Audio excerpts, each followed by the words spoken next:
on into Studio A. Hi, Joe. Hey, guys. Hey, welcome on Joe, over. how's it going? We're just Yeah. around caroling in the neighborhood, and we thought we'd stop in and say hi. Well, hey, why don't you sit down in these conveniently placed chairs? Well, thank you. Well, I think I will. Yeah. You know, being the season, I think it's time. It's a good time to reflect on, the past and the future. And I was just thinking about these things, and how far we've come in a year.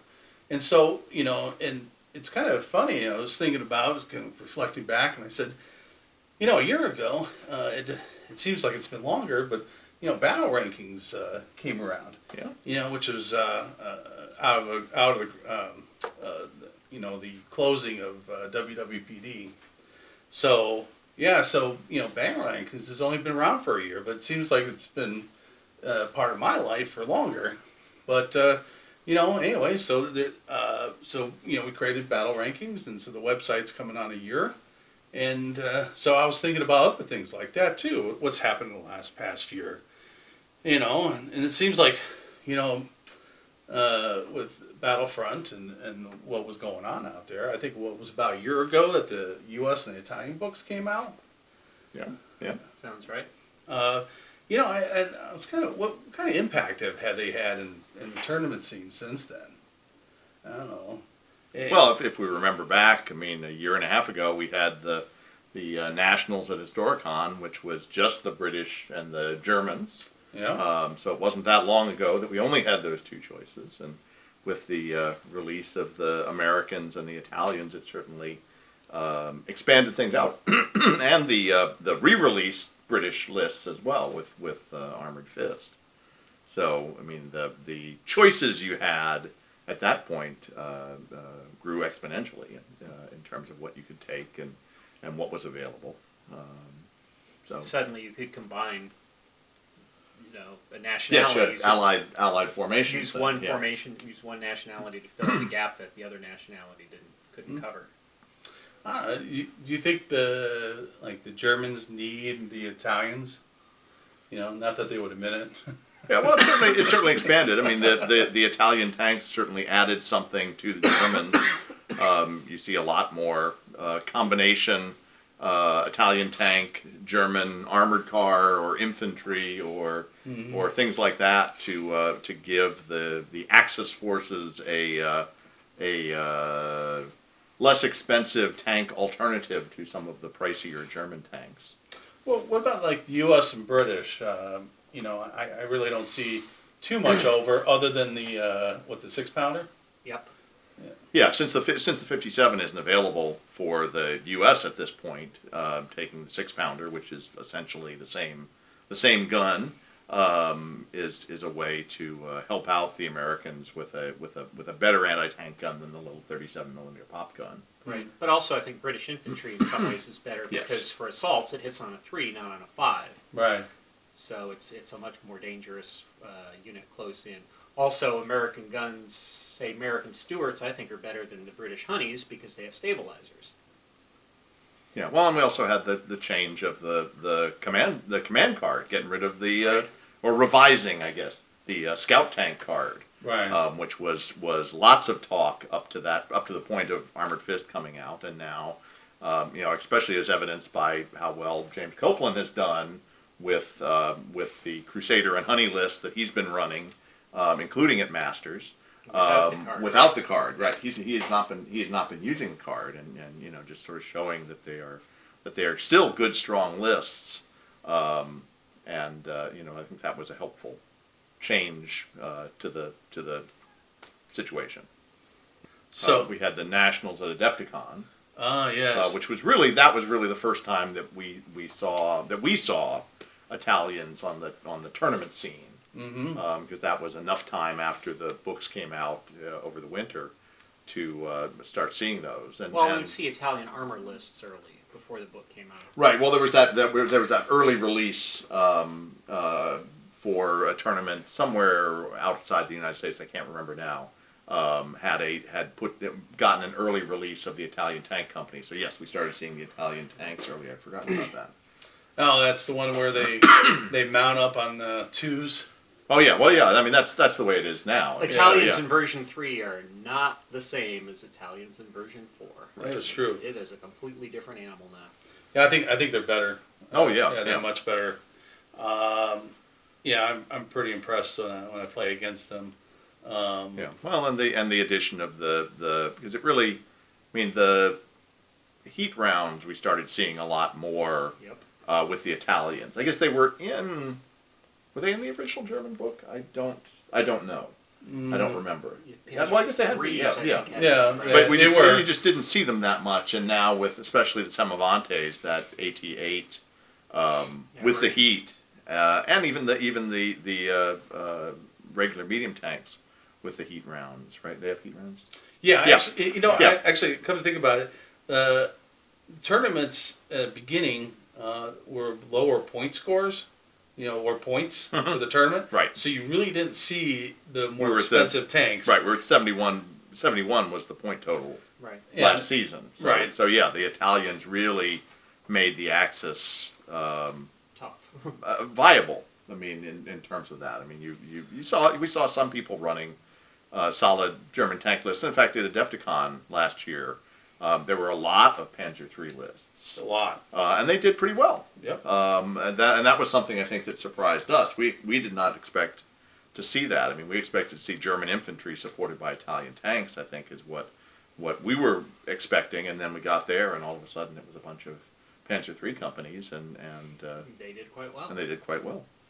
Yeah, I think if you were comfortable with running your tank formation with in pairs of threes Right. and sets of threes, then you're okay with that list. Yeah. Yeah. That's Yeah. Well, and you can run the AT8 Panzers as long as you got the Martyrs backing them up, or Right. then we saw a bunch of Italian tank lists there as well. And the Schleppers would make short work of the infantry. of the gun lines. Yeah. Yeah, in the gun line. Anytime I played German, that's the first thing I was doing was clicking Schleppers, clicking Martyrs, and then I'm like, oh, what else is the rest Now I'm of the going to run army? infantry, or am I going to run armor? Yeah. So speaking of Adepticon, I think that was those are my second attempt at a video. Oh, right. Yes. Yes. Because the first attempt we did is we were in Studio A here, and we did the box opening of the Open play. the organized play. organized play, right. And we did that. That was in here, and then the second one was the just like this. Yeah. I'll do this for the next couple minutes. it was riveting, the conversation I had with John Paul and But Peter. none of you got to hear Yeah, it. Andrew and I were an audience for that taping, and it was really great and a lot of information. And it's just it's when Joe learned the limitations of the audio and equipment he had, and now we have Studio A. Yeah, Studio A here Yeah. with everything all set up and the bells and whistles. Yeah. Thank you, Black Friday, right? No, Cyber Monday. Cyber Monday. Okay, Yeah. Cyber Monday. Yeah. I got the lights for Cyber Monday. The mic, the one mic set I had. I got the preamp and the mics and the mic stands. Not that you can all see it; it's all behind the scenes. But that's what's coming through here on the. What the equipment we're using. So I got these lights, and actually I was inspired by reporters that do stuff on the scene. What would they bring with them? And so I looked up that, and that's where I saw what they were using, and then saw what was the cheapest version of what they were using. I'm like, wow, yeah, these news companies have a good budget. Yes. Got to save money to buy Russian stuff. Yeah. Yeah, I was even looking, like their news vans. Yeah, Mercedes? You need a Mercedes news van? Anyway, we come into, kind of the local scene, so we have a lot of local conventions, not conventions, or stores playing games and stuff. and we did lose one this year. They lost their lease. Was it Game Time Miniatures? Game Time Miniatures in Cincinnati, which They was were- was running events pretty much at least once a month, and getting a big draw just because of where it was. They were getting people from Indy. Certainly, we had a good group. We had groups from Louisville coming up. We would have occasional groups from Pittsburgh coming over. Yep. So it was a really great location. And Carl Trier and his son Mitch were running it, and just decided that it was time to move on to other things, I guess. And they're still active in the Cincinnati area, and they're fostering some open play games at a community center there. And I think they're still planning on running the CincyCon tournament, which is in early March, which is a nice little convention there in Cincinnati. It's been going on for a number of years, and they have a nice both a Flames and a Team Yankee tournament going on there. Yeah. But yeah, it was a shame to see them go. But at the same time, we also have Game Table Adventures, which is in Newark, Ohio, Newark, Ohio. which is a little bit farther for us. But again, is very convenient for the Pittsburgh guys and very convenient for the Louisville guys. And you know, they seem to be stepping up. They've got a Team Yankee coming up in January, and then a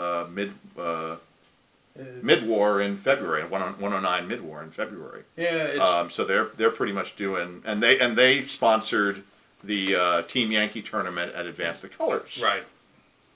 which is a big thing around this area in Springfield, Ohio. Our buddies from Golf Company ran the Flames, yeah. the Flames tournament that year and do that every year. And this year, Game Table stepped forward and is running the Team Yankee there. Yeah, I've been going to Advanced Colors for, let's see. I think you've been going longer than I Yeah, I have. Yeah, 8 years, 9 Yeah, years, wow, yeah. something. So, yeah. So yeah, when I first started playing, it was like one of the first tournaments I went to, and it was. Yeah, I think I missed that year, and then I've been going pretty much every year since. So yeah, so the golf guys throw, they have their tables and their methods and their madness, and they put a good, well-run tournament. And it's a nice little convention. They have a nice little vendor hall, and it seems to be a well-run thing. Only problem there is getting hotel reservations. That's right. Because Yeah. there's always a like antique farm equipment show going on there as well, and that books every hotel in the area. So I'm looking for rooms for us. It's right. always we're always 20 miles away, just because that's all we can do. That's right. This year we were in a museum too. Yes, this year it's in a historical center, and we were actually playing in the museum area, which was kind of fun. Well, then from there, let's see. Then that kind of takes us to Memorial Day weekend, NashCon. Yep. Was I think the week after that? Oh yeah, it was my birthday weekend. Yeah. That's yeah. right. And so there was NashCon, which is that's a good convention. At least we were not in the sauna room this year. Yeah. We usually got put into a room where the sun would beat down Afternoon sun would. being on these high glass, basically it was maybe a 12-foot ceiling, Yeah. and then the whole thing was this glass, and the sun would beat down on it, and if you were near that, it was just hot, so it was a hot room. But they actually had us into the interior of the building.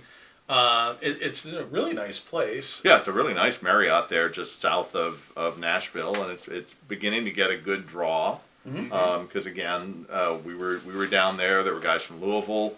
There were also people up from other areas of Tennessee and all of that. It's the only problem now is it's changed. They changed their date again. Yeah. So it's no longer Memorial Day. It's going to be the end of It's August. August. Yeah. So unfortunately, it's right between both our events at Gen Con and Canada Nationals. So I have a feeling, unfortunately, it's going to suffer a little bit this year with too many choices. Where it was at Memorial Day was great because there wasn't a whole lot going on at that point. Right. Did Tom Burgess run both of those tournaments? Yes. Yes, Tom did. Yeah. Yeah. Yep. Well ran, well received.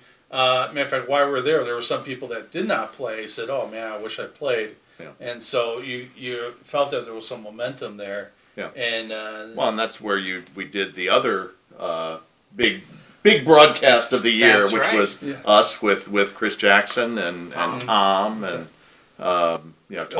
doing sort of a mid-season Right.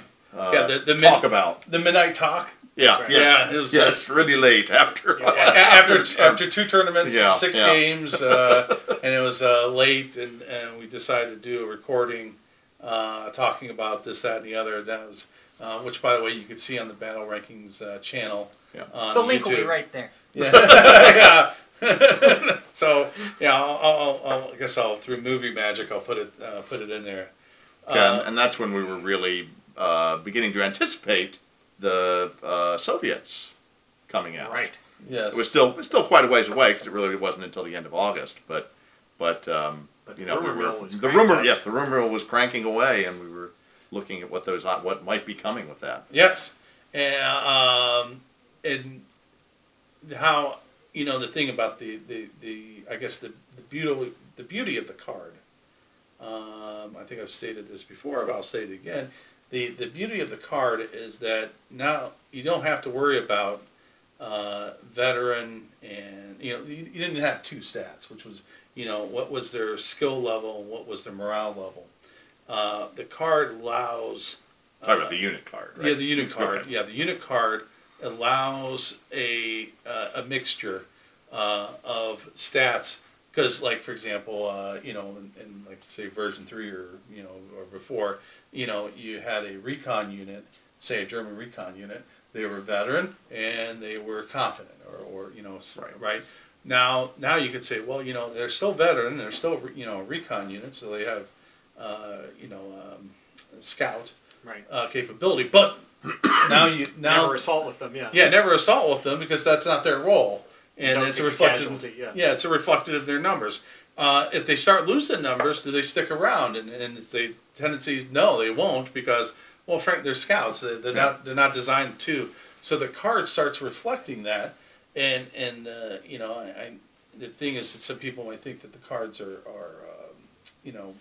do weird things like that, but I think one of the things about the Russians is Yes. that when you get to these large platoons, putting a 4 save on the infantry is like now it's like I got this huge blob, but you know what? They're not like +2s to hit, they're 3s to hit, but they're 4s to save. Right.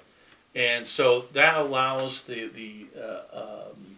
kind of the minutia of the unit can be done on the card, and you have this uniqueness of the piece, which I think brings a different. Some people might think it might simplify the game. I think it brings a different dimension to the game, Right.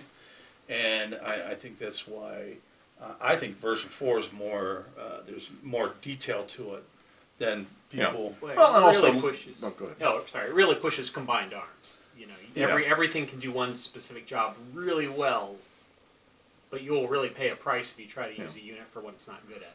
But I think also the other thing with the cards and the variations, another big thing on that is you don't have to apply everything blanket across the entire nationality. So things like the old version 3 hens and chicks, which has now been replaced by overworked, and now you have some Soviet tanks that are overworked because of turret restrictions. But at the same point, the Lees, some of the other tanks don't have that because they weren't really affected by that. Right. So you've got those variations built in now, and that tactically gives you a choice in terms of what you're putting your force together, and gives a bunch of additional flavor to that. And I think I agree with you. I think the solution of making the Soviet hordes, the big Strelk, regular Strelk, saving on a 4 is a really good solution, because what it means is that unit really has to get up and do something.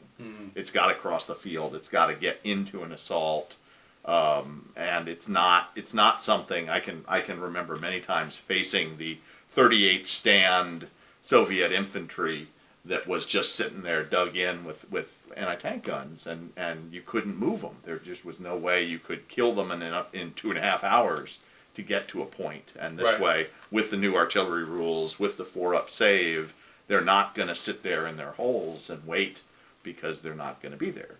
Right. Yeah. Either they move or you remove them. Right. That's right. Right. Yeah. Then, kind of like around that same time frame, speaking of adding things, Team Yankee starts growing, and then Free Nations comes out, and I think we start seeing. Matter of fact, we start seeing those things at Historicon. Right. So, okay. What was the American book? That also came up. Not Stripes was also, yeah. Stripes also Stripes. came up fairly Yeah, close. Stripes. Yeah, I mean there've been a lot of releases in there, as well as the Volks Army. not latest, but the one prior, I guess, was the big beginning of the shift in rules to Team Yankee 2, Yeah. with the elimination of being able to blitz on the table, Sure. which changed a lot of things Hmm. in that regard. Never put Milans in reserve anymore. Yeah. Yeah. Yeah, and changed helicopters and Mhm. a bunch of other things that are beginning to bring that game more into alignment with Flames, which I guess is for next fall. I think fall winter is what I've heard. in terms of- Yeah, I've heard October, but these things are fluid. Yeah. Actually, back in my interview, the idea was that it was around this time frame, but I got pushed back on their schedule. By the way, I'm thinking, this is just Joe talking. I have no. This is my speculation, personal speculation. But if you pick, Down here it says. Flashing like speculation. Right. Good. Phil did not say this. If you pick up Fate of a Nation, that's probably Team Yankee 2.0. So if you want to take a look at those, how the Fate of a Nation is, you pick up that rule book, you pretty much got And it's pretty much like the new mid-war rule book. Yep. So it brings everything right in alignment, which is probably a good thing. Which will be very helpful for Oh, those of us who play both games. There's I mean, nothing like playing a Team Yankee tournament one day and a Flames tournament the next day, and then it's like, do I roll them around now or do I roll it later? Right. And what's my command rule now? And Yeah. it got very confusing. Well, then speaking of Historicon,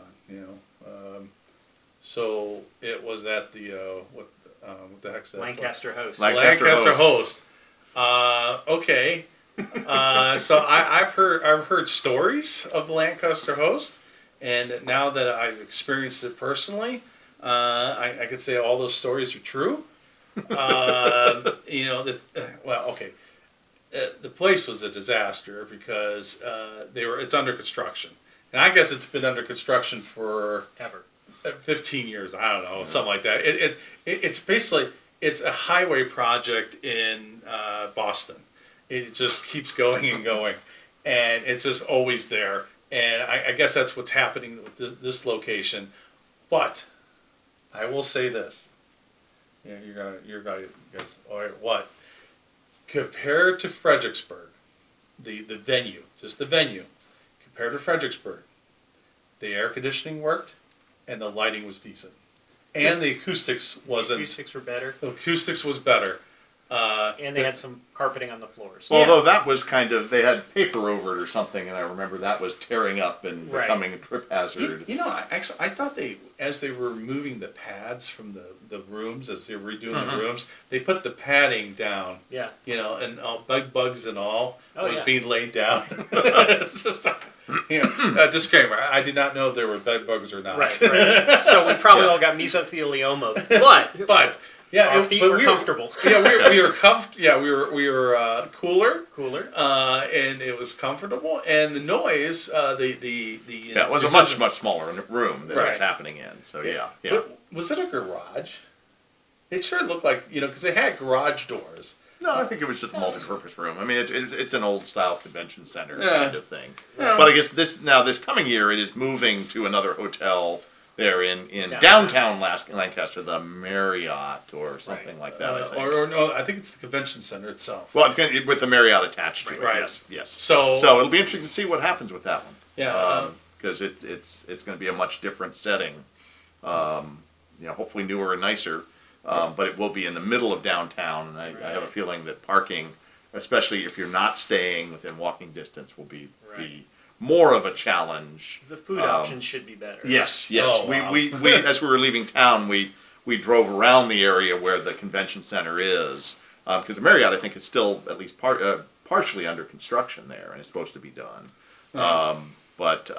Yeah, there were a lot more restaurants, a lot more choices around. Yeah. So I mean, I think it's going to be. I think it it may have some teething pains next year, but it should be good. Well, that's the only thing I miss about Fredericksburg was there was that whole mall complex, Right. Yeah. and you could just a smorgasbord of anything you wanted to eat was right there. So Yeah. But if I had to choose, I would Well- definitely take Lancaster. Yeah. Now here's something to talk about related to tournaments. Okay. And I know we've talked about this a little bit, and I know this is something that the folks at Adepticon this year really talked about and are facing. In that now that we have a burgeoning Team Yankee tournament scene, and we have a burgeoning a regrowing flame scene from it dropping down. We're going to these weekend tournaments, and they're trying to offer both a Team Yankee and a Flames of War event, where in the past there might have been a 2-day Flames event where we could do 5 rounds or something like that, 5 or 6, even 6 rounds. Right. And when we start attracting 40 players, if we're just doing a 3-round tournament in a day for each, then we're really pressed in terms of finding who the real winner is from it, because you can end up with multiple people who have never played each other who are all undefeated.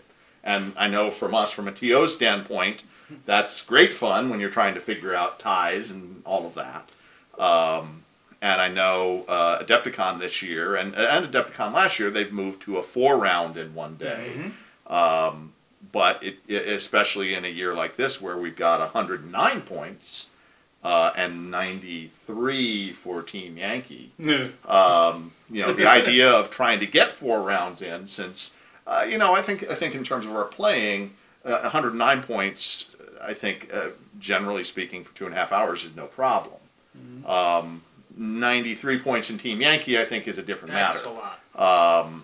But M1s or Leo 2s or. But yeah, it becomes real tough for tournament organizers at these conventions to be able to figure out, okay, how are you gonna accommodate this, and do you have to make the hard choice and say, okay, this year it's only going to be Team Yankee, or this year it's only going to be Flames. Right. And unfortunately, most of the players who play in one tournament will play in both Right, tournaments. right. So you can't really run 2 tournaments simultaneously. So it's tough. I mean, for us, we run all as Able Company. We run the events at Gen Con, and for us, it's not been as hard just because we are very limited from Gen Con's point of view to the table space we have. Yeah. So we can only have about 28 players a day, and we have 3 full days. That because of the extent of the convention and everything else, we have the ability to run 3. Well, we're now running 4 because we've added Team Yankee, and we kind of split the 28 players between one day of the 3. But at 28, 3 rounds, you can get a pretty good resolution to it. But now that I know, well, like the Las Vegas Open that's coming up in January, that's at 48 players. Wow. And so it gets tougher to how many rounds? Oh, now you're gonna. I think we're only doing 3. Only doing 3? Yeah, I think it might be squeezing 4 in, but I can't remember. Joe and I are going to be going to that. Yeah. Vegas, which is, baby. Yeah, which is sold out. I mean, actually sold out. They filled up their space, so they've got a waiting list now. Yeah. But yes, in terms of the tournaments and fitting in, do you guys have thoughts or? No, good luck with that. No, Yeah. I think.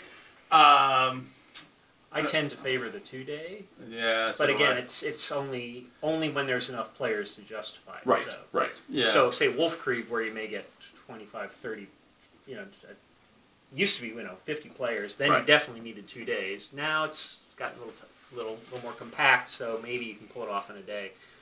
But I really want a clean resolution. Yeah. Yeah. Yeah, and I mean the fun thing about it, having a 2-day, is you have that night in between where you all go out to dinner and you sit at a big restaurant, a big table at a restaurant there, and everybody's saying, okay, well, I might be playing this guy. Who's what did he run? How did he do? That's right. And sort of gathering intelligence and all that. Or this year for Wolf Creek, we actually have entertainment. That's the night in between. The organizers at Hard Knocks Games there have gotten a theater grade copy of Iron Cross. Cross of Iron. Cross of Iron? The classic Cross of Iron. And we will be going to see an evening show at a local movie theater of that. So everybody will be going to see that. So I think that's a pretty cool addition to making the tournament weekend special. Can I get some popcorn? Probably. Probably. So. All right. Yeah. Are they going to have those nice comfy chairs that you lean back? I don't know. I don't know where it is there, but I'm sure it'll be a nice time. Yeah. I'm sure Chad will do it right. Yeah. That looks like it's a good idea. It looks like fun because that's coming up too. Well, anyway, so we were mentioning about Gen Con and those things, but I'm going to digress.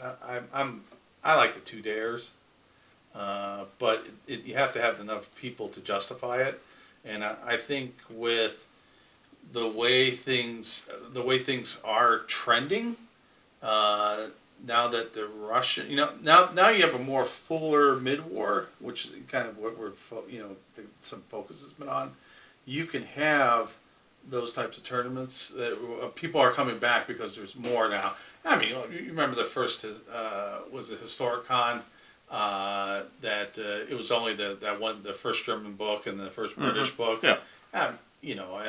It's very limited, and if you were just a guy who just had Russians, and you were like, He stayed home. Yeah, he stayed home or found something else to do the Historicon, which is pretty easy to do. But now that you pretty much have a whole host of everybody, and now some late wars coming around, while you have the armies of the late war. Which I've been to a few tournaments just using that book. Those are fine. Mm-hmm. And then, and I think the direction that Battlefront's going, they're going to be looking at late war.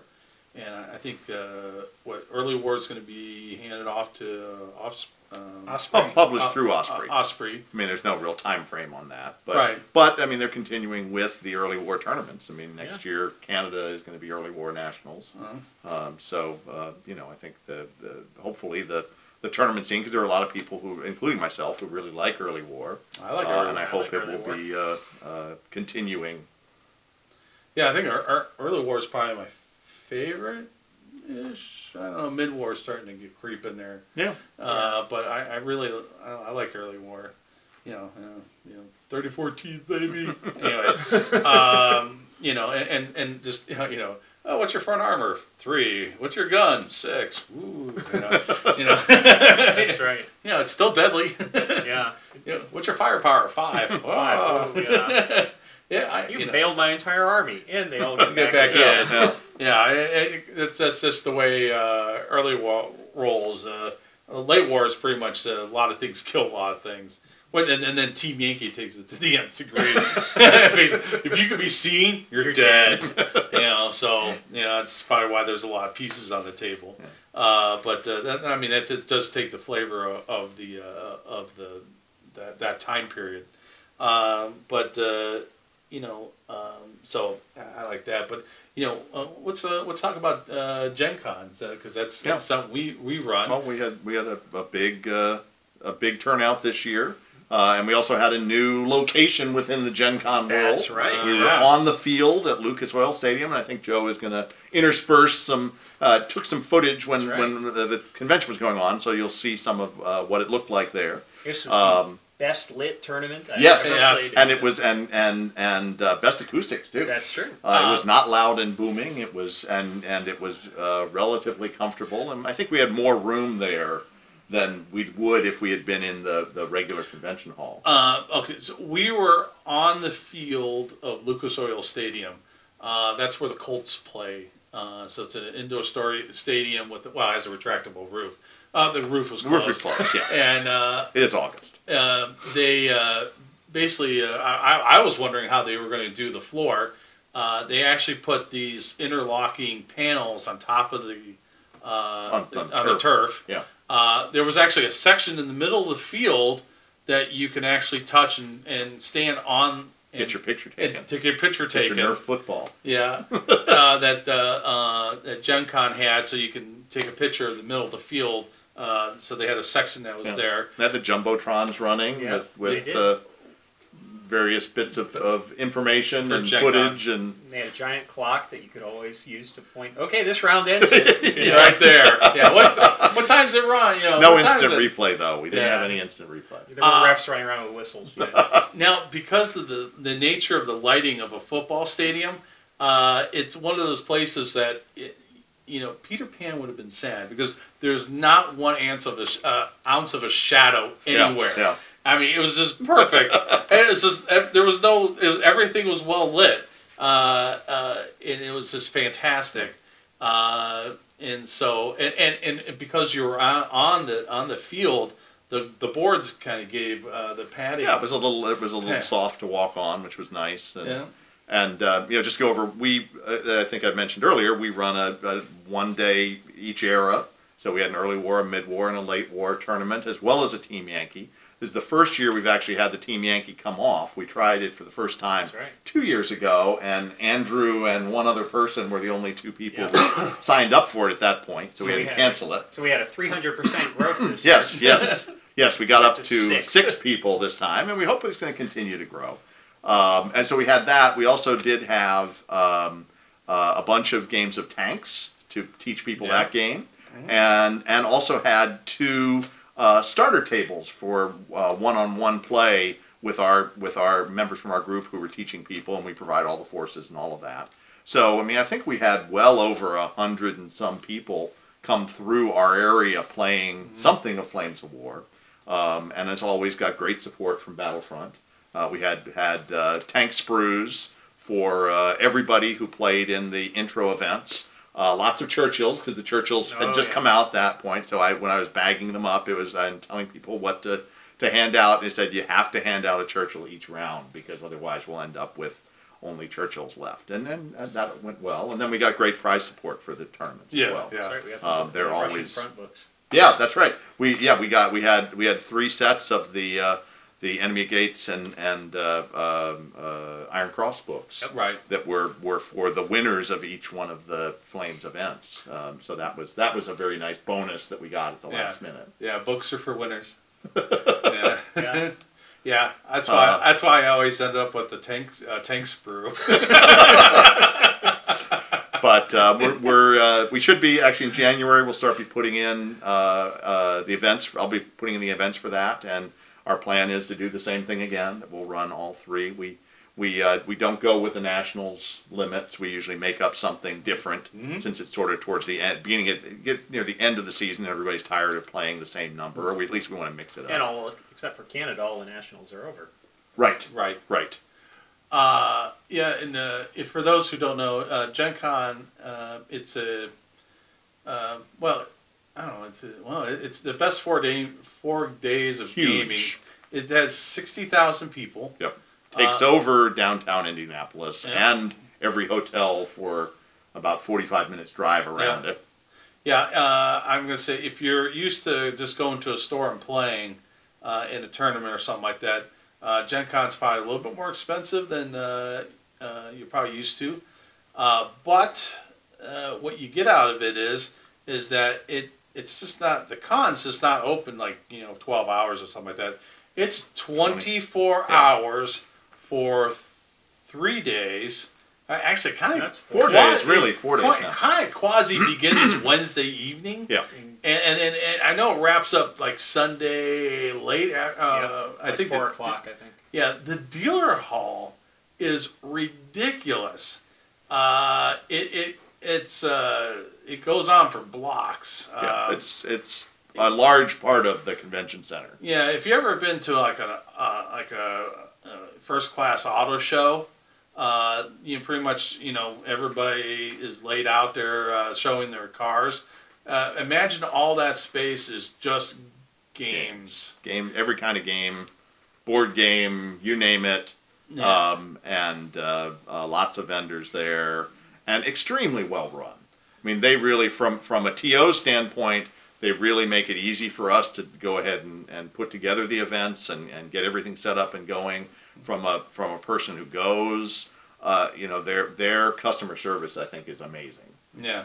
Because you go in to pick up your badge and you think there's 60,000 people coming to this event, and a lot of people get badges mailed to them, which you can do, but people getting in line, you show up Wednesday afternoon, the line is 1,000 people long, Yeah, usually. and you're out of that line in 20 minutes, a half hour. Yeah. Well, I mean, it really. because either you could, your time frame for processing a badge is X amount of seconds or minutes. So the way they process is that they throw a lot of people at it. Yeah. It's just rows and rows, and it's just basically next. Yeah. Right. Driver's license, here it is. Yeah. Thank you. Enjoy your day. Right. But yeah, they have great volunteers, Yep. the staff. I mean, all of that. I can't say Actually, enough. that's one thing I want to talking about getting you signed up and your badges, etc. Historicon was so much better this year than Yes. it ever was before. Yes, that's very true. Oh yeah, Because it used to be, you'd wait Well, they went to a computer 2 system hours as well. and, Yeah. and one guy's working the Yes. yeah, Yes. and they got us through real fast. Yeah. Did they also? I'm trying to remember. 'Cause I got my badge at a kiosk and it was Right. pre-printed. Yep. Which by separating the T-shirts from the badge made everything, Right. so much better. Yeah. Pick up your Way T-shirt to go, later. Stork. So Pro Gen Con, if you can go. We have a really great time. Pretty much that's we take actually each one of us runs one day, so we split the load. So that means you get to play the other two. And We're not stupid. Yeah. yeah. And we have that's a lot of fun. And like we said, we're all every night we're always about to hang afterwards, go out to dinner and talk and talk shop and about the and just hang out with everybody and have a good time. So you mentioned the book. So when we handed out the books, was part of the books for winners, which I didn't get a book. It's like Toys for Tots, yeah. Yeah. Oh, by the way, yeah. We'll get there. Oh, We'll get there. yeah, we'll get there. We'll get there. The one thing is we're gonna go to a clip show right now. So I start now. I didn't get started up again. Anyway, thank you for coming. Anyway, so as you know, Yankee Stadium is the house that Ruth built. This is the house that Peyton Manning built. And Peyton Manning was known for a phrase. And that phrase is Omaha. Omaha, right? So I'm gonna ask you a question. And by the way, the answer is Omaha. And you're gonna yell out Omaha. Let's wake up these people. Oh boy, I just. Where Boys Town was founded. Omaha! Yeah, the town that my mom lived before retiring to Las Vegas. Omaha! Awesome. All right, thank you. Hey everybody, I got Josh here. Josh, you won Best Painted. I'm gonna get a close-up of this, but this is one of the things I really love about Flames of War. Is putting the dioramas together, and you have a theme here. Yeah. So basically, Indiana Jones.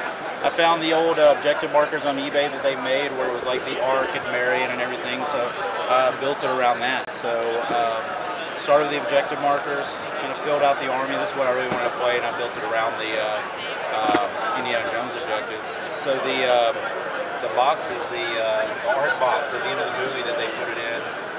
Hauling it away in the warehouse. So we built this. Me and my buddy John built it in the garage. And actually, when you flip it around, it's got some openings in the back, so it holds battle foam, boxes, and all that kind of mess.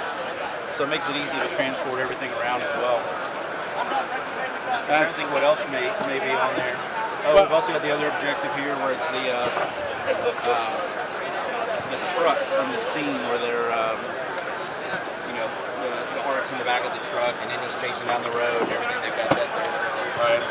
Yeah, classic. You captured a classic and actually made use of a good, an objective marker, which most people scratch their heads trying to figure out. Oh, how many Gen Cons you been to? 5 or 6. And what do you think of your? It's been good so far. This is the first thing that we've done. So we kind of breezed to the vendor hall at lunch. So that's the thing I want to hit up tomorrow. Go buy some stuff. Have you been through there yet? We just a fast pass, but it's no way to take it all in the hour and a half lunch break. So no, we'll have a lot of time tomorrow to dig through it. Now, what do you think of this Gen Con? What do you think about the venue that we played I at? like being in here. All the other ones have not had this open yet. I like being in here. It's not as hot. It's way open area. I like it. Yeah, the lighting. Yeah, because we're on the field of Lucas Oil Stadium. I would say about maybe the 35, 40. Yeah. I've done a couple games here. Watched a couple games. They lost both. And but anyway, it's a great venue. I think of all the places I've ever been, I think the lighting is awesome. Good. Yeah. The lighting's good. Yeah. This paint win rivals probably any big sporting event here that's been won. So this is Oh, yeah. pretty major when it comes to Lucas He Oil wants a Stadium. banner up there. Josh was just in that paint. He wants to be the Ring of Honor. Yes, They yes. call it the Ring of Honor. Yes, that's what he wants. All right. Well, gentlemen, I'm glad you guys came out. I hope hopefully again we see you guys next year. It's awesome that you guys came out. Now, I'm here with Andrew Hobson, actually the vice president of Able Company, and actually some words about how did the tournament go overall? Well, the tournament was a lot of fun. It didn't go as well as I had hoped, but I did all right. Oh, okay. I should preface. I was going to you as an individual. I was talking about overall as a representative of the Able Company. Oh, I think it went very well. Yep. Able Company, we put on a nice tournament here. It's a very good venue. The tables were great. The organization was fast and efficient. Yeah. So, yes, Yeah, it was run by 3 people who actually know how to run tournaments. that's amazing how that helps. It does, doesn't it? We pretty much got out on time and everything. That's right. There was no fist fights. No one turning over tables saying, "You guys are a bunch of EDs for them." We had a nice long lunch break where we could relax and unwind to tell war stories, and most importantly, go to the vendor hall and blow lots of money at the 500 plus vendors selling gaming equipment. Yeah, it's mind-boggling on the how many vendors are here and all the different wares they're selling. Everywhere from tables to dice, and everything else in between. And then, of course, we've been doing it for years. I don't know, 5, 6 years since we've been running tournaments here. We've had the Ironman tournament. We had, I think we only had 3 people that did play. It was Dave Vigor took first place. Yep. Second place was Robert Bobcat, who just came right behind him, and Ian Gall. Ian Gall came in third. He had a good showing. So it was fantastic. So I know right now we're packing up. We're ready to go out, get something to eat, and I think you're probably are you gonna be like me? I'm coming back tomorrow to do shopping. I've made up my mind yet. I'm probably going to sleep. Yeah. All right. Anyway, thank you, and this is pretty much we're signing off from Lucas Oil Stadium. We all had a really good time, and by the way, I don't know if you noticed this. I have a microphone, and I'm not afraid to use it, and it's brand new. And I hope this audio sounds a lot better, and a brand new camera. Anyway, you'll be seeing more of this type of video. Thank you, and have a good night. We're back from the clip show. So those are things that awesome. I took video at Gen Con, but didn't have a chance to put it together. So there it is. So all those people I interviewed were probably wondering what was going on. Anyway, so there you go. But the Russian book ends up coming out, and new and improved German list coming out. Now we can actually have an infantry platoon, a German infantry platoon that didn't seem so brittle. Yeah. Still 7 guys. And then the new book has at least you can get 10. 9, yeah, 9, 10, yeah. Yeah, so it's much better. Which, by the way, you really need when you're up against 22 Russians. But you took the Russians to Canada. for Canadian Yes, Nationals. yes. I was one of the fortunate winners at Gen Con in the early war tournament, so I got the books ahead of time, so I was able to. Well, sorry, but was able to do a little work and thinking about, because the Canada Nationals were only a couple of weeks afterwards. They happen on our Labor Day weekend, and that's a really fun event. It's well put together. This is the first year they ran it without Dave, and Louis and his wife do an excellent job of putting together the event. I took Soviets up there. There were a few of us who took up Soviets. There were lots of Italians. That was the tournament of the Italians, and they did very well. And Chris Johnson is now the three-peat winner, I think, of Canada Nationals. And I got to play him twice during the tournament because of the way the standings worked out. I think it was very interesting to see some of the early Soviet lists there.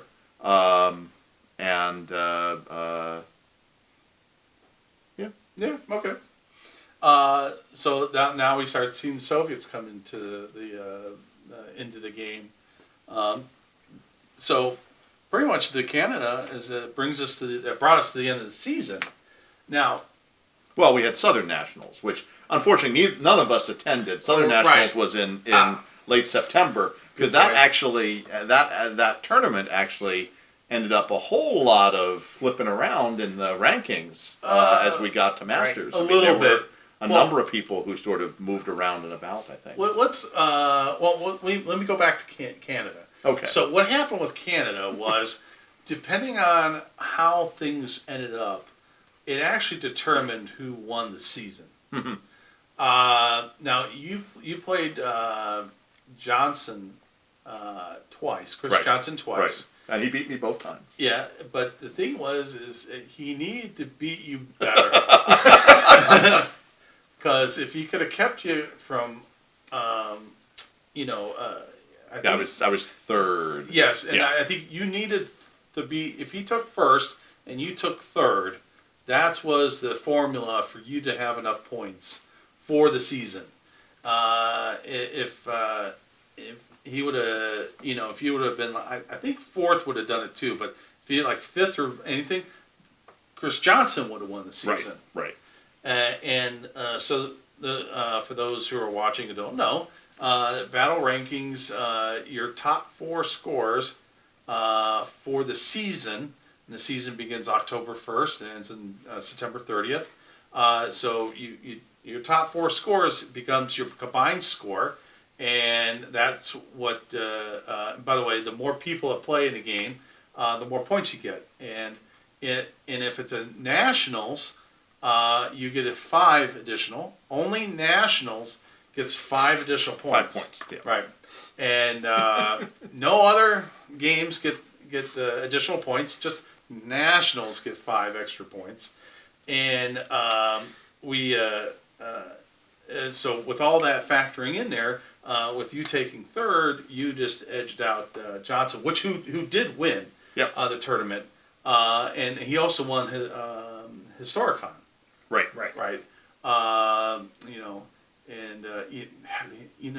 It's only because we won 4 rounds. Think about that. Because if you won the 5th round, I bet he would have gone down. If we would have 5 rounds, he probably would have gone down. Just knowing who would you played next. That would be me. Anyway, that would be me. Anyway, so I don't know. I don't know, maybe it would have been rough. I was running 34 Ts against. He was running light Russian tanks with a KV, right? Mm-hmm. With a KV. Well, that's what Pioneers are for.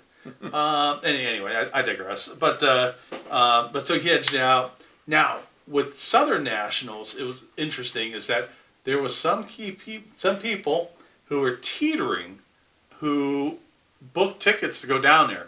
One of them was Dave Vigor. Yep. He wasn't even teetering. He was. He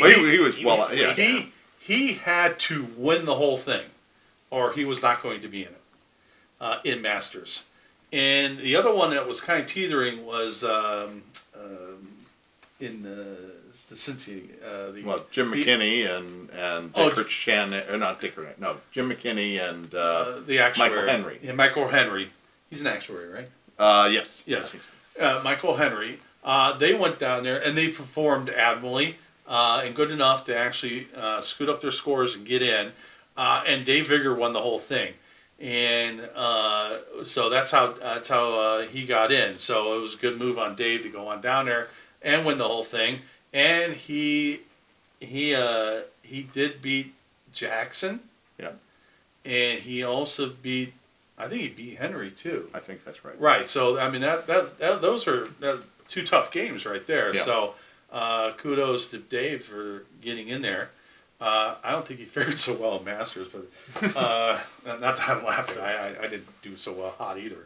But you know, so that brings us, you know, who got into Masters, and so but before we get to Masters, one of the things we did was we conducted a survey, battle rankings. So we put our second annual survey out there. By the way, the results of that survey can be still on the website. BattleRankings.com, and and so you can take a look at that. Our plan is to do that every season, end of the season, get some feedback of the community, how things are going, kind of take that pulse of the community. And matter of fact, we gave prizes into it. If you submitted your email address, that way I knew who you were. I would send you. You were in a prize. And I think what I did is I dug into some. I have a stack of stuff that needs to be paid in, and looked at some stuff. I'm like, I'll never get to this. And I said, well, that's what I gave away. And the top prize was the train, the German train. And it just happens that Alan Sheridan drew that, and he has his students down there in South Carolina, Georgia. I'm trying to remember. I'm forgetting right now. And then anyway, so he has his kids because he teaches middle school, and part of that is he has a club, a gaming club, and I was tickled pink that he got that. And so with that, I actually drew two more additional drawings. A Canadian, I'll put their names down here. He won. And what's interesting is I never mailed anything international before, so I had to. There's like, well, you have to declare what it is. I'm like, game, Dolls. Yeah, dolls. I don't know. I don't remember. I have to look and see what I put down. But anyway, so we sent that out. Now we're gonna be doing that again at the end of the tournament season. So please participate. We want your feedback. A lot of people pay attention to it. So with that, and then from there we talked about we did advanced colors again, and then kind of leads us back now into Masters, which we did at Family Time Games. So right here in Indianapolis. We did that in Indianapolis. I'll be honest, I lobbied for it here. I lobbied the store. I lobbied Battlefront. And then Able Company stepped up, and not only did we run, not run a turn, but we did the tables for Masters. Yeah. Well, Shane at Family Time Games, he has been a huge supporter. Because the year that was just the British and the German at Historicon, he actually bought a lot of the terrain that was used at that. So we had the privilege of having lots of desert terrain for a year while we were just playing that. And then when we came around to Gen Con this past year, he said, he wanted to keep supporting us. And so he made a huge investment in European and Italian terrain, so that now we have about 10 tables worth of each. And so we were easily able to put together the tables and good quality tables for Masters. And that saved Dave Griffin having to haul a truck to the middle of the country, because this is the first time that this is the farthest west, let's put it that way, that the Masters have been. Generally, they've been on the East Coast, and one year in Pittsburgh at Legion's Game, which is another great store. Yep. But this time we were able to get it here in Indianapolis, and I think as Joe was about to say, we also ran a side tournament the same day. Right. So this is the first time that there was a secondary tournament going on. Mm-hmm. So we had eight players come in. One all the way, Igor from California, accompanied Kevin Morris, who was the West Coast representative at Masters. Yeah.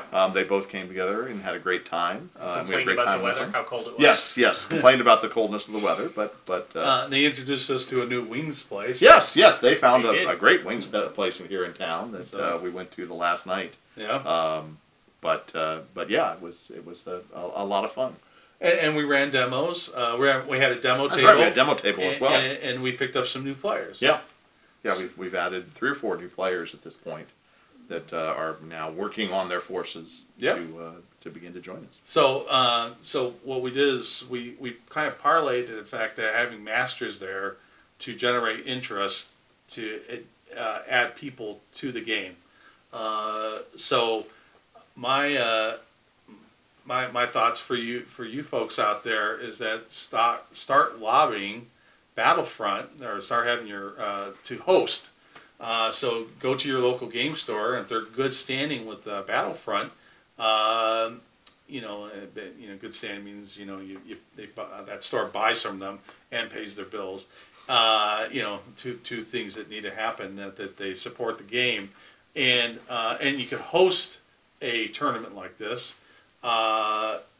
Start lobbying your store about having the store lobby about having it there, because I talked to John Mathis about making an announcement of who the store is going to be around Adepticon time.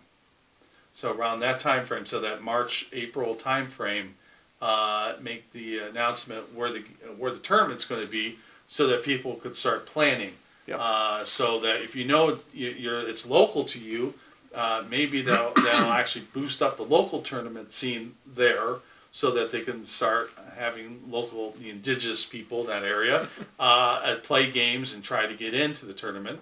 And if you're farther away and you actually want a nationals, you can say, well, I either need to book my flight or start arranging my vacation schedule. So we can start putting that stuff in there. So give something people to shoot for. And if you're like, hey, I know, like for example, like what Vigor and McKinney and Henry did, is that they knew that they just had to get that a little over the edge, and they went out to tournaments, purposely went to a tournament and scheduled it to try to get in there. Mm-hmm. So, all that's good. And you can plan that stuff, especially since McKinney and Henry were all local. Well, actually, all 3 of them are local, or within striking this distance. area. Yeah, striking distance of this area. So you can start putting that stuff together. So there's my pitch for hosting Masters, and of course, if you want tips about how to do all the extra side stuff, you can email Chris Fretz at see. No, Chris. go on to the Battle Rankings forum. There's a whole section there for tournament organizers, and I'm happy to give suggestions and ideas and all that, as we all are. I mean, we're all running tournaments, and there are a lot of other resources around the country too who are running bigger tournaments that if you're looking for ideas. Right, because the thing we want places to go and play. Yep. Well, and the thing is, we parlayed it into we got 3 or 4 new players that actually are buying stuff, and then we've been seeing them on our play nights at the store. Yeah. So hey, we got new players out of it. So that in itself was worth something. So I highly recommend it to your store to do the same. And I guess from that, I guess the last big thing that we did was Toys for Tots. Yeah. So I did a write-up about it. I guess I'll put the link right here. It seems to where everything else is going. And we've been doing Toys for Tots as Able Company for quite a while. Yeah. So, 5 years prior to this, so this would be our 6th year. And we were running a winter tournament anyway, and we just decided, well, let's just go one step and make it something a little bit bigger than ourselves. And so we had the Toys for Tots idea, and so I got a wild hair, and I thought, well, boy, we were getting like 20, 24 players, and I'm like, how can we make it bigger? And it's only so much that a one-day local tournament can draw. So I approached Battlefront, and I said, hey, guys, I'd like to do something nationwide, U.S. and Canada, as a fundraiser on the first Saturday of December. And I pitched the whole Toys for Tots idea for them. And we went back and forth. They were on board from the beginning. They were into it. They said a great idea. Just how it took a little while to mature it, so that where it came out to where it is today. Right. I have to give them big kudos because their sales staff went to all the stores and said, "This is what we're doing. We would like you to participate. What can you do?" And it was, I personally, being, battle rankings, I would prefer everyone ran tournaments. But that's okay, because not everyone, all the stores in the tournament scenes. So a lot of stores did kind of a Thanksgiving type event. Mega battles. Or big battle, mega battle. And stores ran that. So, by the way, if you're wondering if you wanted to do a mega battle, I had Owen, forgetting Owen's last name, McGarrell from Grognar up in Chicago. Yeah, he wrote it. He contacted me about writing an article. I said, great, I'm all for it. He did it, and he also included the rules that they did for a mega battle. It was for Team Yankee, but you can easily move that over to Flames of War. And that's what the set, how to put the objectives out and scoring and points, and because no one wants participation trophies. Everyone wants to know what the score is, and so that's all part of that. And so it's a great little set of rules we came out for that. We just published that so you can get it in battle rankings. I guess the link will be right here, so we did that. So the mega battles, the Thanksgiving or tournament, we had let's see, 6 or 7 tournaments run that day, and if you add it all together, it was like close to 70 people played tournaments that day, which was like pretty cool. But if you put the whole thing together, like John said, John and I had a wrap-up call before they did the drawing, and we were talking about how many people and how many stores, and we pretty much it was the biggest Battlefront event ran together, because it's all put together. It was just a little shy of 300 people. About 30 stores participated, and so if you look at how many toys, if everyone brought one toy, that's a lot of toys. And I know, looking at the pictures, of some people brought more than one, especially like we do. Not trying to, what's it, virtual signaling or something like that. Anyway, and say I did, donating the toys. I know John wants to do a whole thing with Europe and New Zealand, and I think he said something about Thailand or Singapore or something like that over there in the Pacific Rim. Yeah, well, I'm like, oh my gosh, I probably need to do some research about it. Where do you donate toys? I actually, sorry, I have to apologize, Canada. I should have looked to see what Canada has the equivalent of, because Toys for Tots is done by the U.S. Marine Reserves, right. And the reservists go donate the toys, actually, I have a member of my staff that's a reservist, and so he takes a couple days off during this time to go distribute toys. So that was one of the easiest, PTO time to sign off on. Yeah, sure, kids, oh, great. And anyway, so I don't know what's going with all this, but anyway, Canada, yeah, Canada, sorry.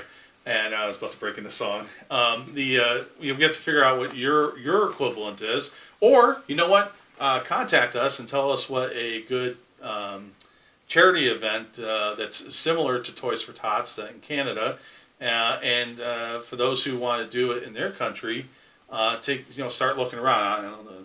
The UK has to have something. I'm sure that, Poland, France. So that's good in there. So the Toys for Tots, I thought went pretty well, especially for this first time out. So we're going to try to make it bigger, better, badder next year. There was also because of that, because of the bringing donations. It's all for the children, and of course there was a store bragging rights about who brought the most toys. And I personally thought there was a clear winner, but of course the kids are the true winners. But I personally thought there was a clear winner about who brought the most toys. But and Battlefront decided that they couldn't quite tell, so the two different stores won. It was Family Time Games. Yep. Yeah, of course. Now I will admit we do have an edge because this is our 6th year doing it. So we already have people trying to, we already have people bringing stuff in, so they kind of know the routine about what we're doing and why we're doing it. And then Battle Vault. Dreamer's Vault. No, Dreamer Vault. Sorry, Dreamer's Vault brought in toys too, and so I guess those two won. Allegedly, and so I don't want this to become a contest about who could bring the most toys, but we have our eye on you, Gilmore. Yeah, in Berkeley. So yeah. Anyway, so nothing like a good rivalry to bring up the donations. So let's see what happens next year, and I'm sure I'll remind everybody again in October. But with that, for those who do come to Battle Rankings and check out the site and everything like that, I do know where it ranks in the top websites. We're the top 2 billionth website in the United States, which is actually, if you think about it, pretty good. So that's not too bad. But I would have to say I have to give a shout out to France. We cracked the top 1 millionth in France. So whatever I'm doing, I hope it's successful for the French. If you could let me know and give me a très bien, I appreciate it. Let me know what's going on in France. But yeah, it's the France has the second highest hits on the site. Wow. I'm like, okay. It's all those reviews of cheese and wine we do. Yeah, right. Yeah, fromage. So anyway, but anyway, gentlemen, I know it's getting late, and you have a concert to go to. Yep. You have I have some gaming to do tonight. Yeah, some gaming to do tonight. Andrew and myself and our children and my wife, we play Dungeons and Dragons also. So a PG version of it. Not what I was used to. The kids aren't that young. Yeah. Yeah. Well, they're young, but not that young. Not that young. But anyway, maybe PG-13. There you go. Yeah. But anyway, thanks for coming over. Thanks for inviting us. Right, yeah. We got to get back to our caroling. Yeah. All right. Well, thanks for coming in, and maybe my wife could make some hot cocoa for you guys on your way out. Well, we should wish everybody a Merry Christmas. That's right. Merry Christmas. Happy New Year, and hope to see you across the table. Good, yeah. Yeah. And I know I'm planning to travel a lot for tournaments, so Yep. we'll see you this year. And if you do watch this, could kind of come up and say, "Hey, I watched your video," and that would kind of make me good, make me feel good. Thanks. Merry Christmas and have a Happy New Year.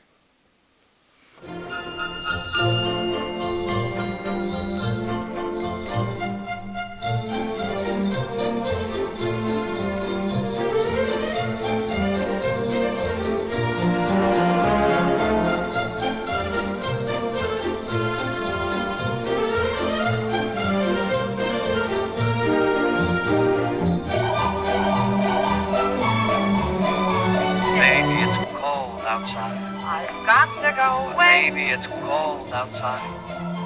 Khan, you bloodsucker. Like a bad marksman, you keep missing the target. Obi-Wan non hai detto che succede il tuo padre. Mi ha detto abbastanza. Mi ha detto che l'hai ucciso.